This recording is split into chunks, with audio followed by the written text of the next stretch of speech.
Hey everyone, Nick Shaheen here looking at Beyond Meat. I did a video not too long ago. It was pretty popular and pretty accurate. It was on the 26th, I believe, which was the high of this candle, or just before it. And I said I'm not chasing it because I'm playing the technicals. First of all, the fundamentals, you have your opinions, I have my opinions. I'm not against it long term. There's a definite market for this. It's up to the individual person to do homework to see if this is the right company to take it forward. So I'm not judging that. I'm helping with the stocks, and so far they've been almost bulletproof. So up here I said it's a place where you fade at the first attempt, just like this. I may have mentioned it. I said, in fact, if you lose 104.50, I said literally 104.60, corrected myself, 104.50, then a much worse scenario comes into play, and I pointed down below. It stopped exactly where I expected it to stop. Why? Because this was the breakout from prior. It's a pivot zone. It's halfway here, so it was a pivot here. It's halfway here almost. There's a pivot here. You can see the failure and then reload to up. Only logical for the bulls to come. Even if they fell to here, that would have been fine. They retest the neckline. It's still in the hands of the buyers, higher lows. They're trying to attack necklines. So neckline taken out, neckline taken out. Now they're taking out this zone. See that? I did this in the last video. I put that up there, resistance zone. So if I'm true to my form, this is close enough to the target to where buying it here means you're a fast trader or a really long time trader. So that's action number one. If it's a really long term trade, then don't watch the charts, stop this video. And I mean like years. But if you would like a better entry point, watch what happens here. The easy work is done. I don't know what they said on the earnings, don't really care. Whatever it was yesterday, the truth is still here today. The difference is in the charts. Now, technically, this could be an accelerated move up, but they should probably drop a little bit to shake a few hands, to give these guys that are stuck a chance to get out without a lot of damage. Now, if they do this and they fall right back down like this one here, that'd be highly disappointing. But look what happened, you know. But it's disappointing anyway, so you don't want to see that. You want to see a little dip, consolidate, give everybody time to slow down, and then the more fundamental traders will step in with better hands. So, and if you look at it, it'll be like one giant bowl, a smaller bowl. I know this kind of ruins things, but the concept is right.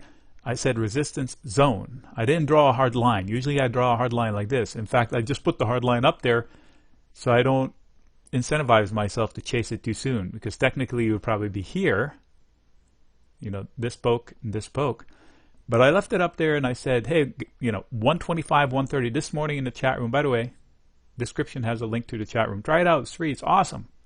Don't take my word for it. Go in, check it out. But anyway, to 125, 130, I said it literally has room to 125, 130, but know that you're into resistance. Like the first level is, I'll be happy to see it close over 118 because that was a major fail. Another major fail was at 122, 121.7, where it's at right now. These are tough. So figure out your time frame, first of all. Then decide the entry point. How long am I going to hold it? Is it a trade? Where's my stop? These are tough trades. Even experienced traders don't get these right all the time. They're tough. So for me, this is not an obvious place to go long, even though I will miss the upside. That's fine. There'll be other trades, I promise. It never goes up to the end of the world unless you're Tesla. Forever. Joke. So not an obvious point of entry. Figure out your timeline. Pick your lines that you would want to chase. A breakout from these is definitely chaseable, and then you got the moon above. Although, okay. So now we can speak a little bit more. Good thing I remembered I was on a lower time frame. This is a daily chart of Beyond Meat. Now, this is the resistance zone. You can see why I picked it. And then I have a trigger right there. That's the orange dot. I didn't say anything in it because I either want to short it up here at 131, 132 with a really tight stop. What would be my tight stop? A break above these two. They tell me they're really serious. I don't want to fight with it. Or, you know, chase it on the breakout of these two. That's personal preference. I want to start looking at it from here and decide what I want to do. Why is this an important line? This was the head and shoulder or the neckline that was lost a while back, 2019,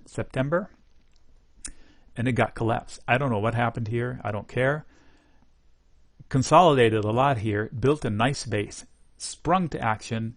Look where they failed. Bam, bam. Really hard. Bam. Failed more. That was surprising. COVID. So forget about COVID. Failed just as well. And now they're banging again. So why is this time different? So the onus is on the bulls to take it out. The bears are still confident. You have to cripple the bulls.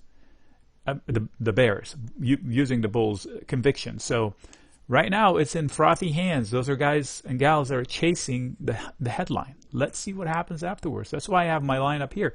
So what if I miss $10, $15? The reward could be greater up here. Besides, I don't want to get faked out. I'd rather miss $10 or $15 than to get faked out and then be holding the bag for another run like this. Don't want that. So the idea is to know the levels, know your time frame, know what fits your timeline. If you're on vacation, I wouldn't mess with it. If you're in it for the long haul, if you're in it for, the weekly is still too young. If you're in it for the really long term, then who cares where you buy it, here or here or here. If it falls back to 103, 104, it's still in the hands of the bulls. Meaning it will find support. I'm sorry, it's in the hands of the bears because it's a downtrend overall, but it will find support. These were extremes. This was an extreme. Somewhere in the middle lies the truth, and over time the truth will come out whether this is the company to take us or not. So fundamentals, you figured them out. Technicals, I just shared my ideas or points of reference that are relevant today. 60, 120. Okay, so this shows prior fails. So now the easy work is done. That doesn't mean it's going to fail. It means it's just tougher slog from here on out. This is where I want to start looking at it. I want to decide whether I want to short it at 132 or through 132 with a credit call spread of sorts with tight stops. And what is my personal stop? My personal stop is, first of all, I don't short the stocks outright by selling them short. I sell a call spread tight near the money with conviction, and if I'm wrong, I'm out right away with a small loss. That's it. I'm either right or wrong. If I'm right, then I make some money. If I'm not, I'm wrong and I lose a little bit. And I don't like to short stocks. So I may look at it and say it's shortable and take the mental win on it. Anyway, these are my thoughts on Beyond Meat. Later, bye.